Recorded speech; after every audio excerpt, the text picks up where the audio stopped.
Kasado na ngayong araw ang Black Friday protest laban naman sa katiwalian kaugnay ng flood control projects. Pagpapatuloy po ito ng mga protesta na sinimulan kahapon sa ilang lugar tulad po sa tanggapan ng DPWH Bulacan 1st District Engineering Office, Batasang Pambansa at EDSA Shrine. Iginit po ng mga grupong lumahok na hindi sapat ang mga investigasyon at dapat ay may mga panagot sa katiwalian. Nanawagan din sila na gawing bukas ang Statement of Assets, Liabilities and Net Worth ng mga politiko.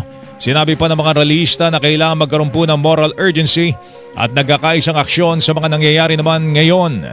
Bilyong-bilyong piso ang pinag-uusapan dito at bawat pera na nanakaw sa taong bayan ay pera ho na nagagamit sana sa iba't ibang programa tulad po ng pangkalusugan, edukasyon at iba pa.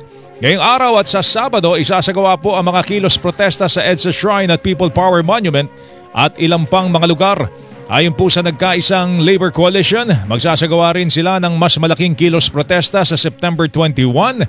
Anibersaryo po ito ng deklarasyon ng martial law o batas militar ng panahon ni dating Pangulong Ferdinand Marcos Sr.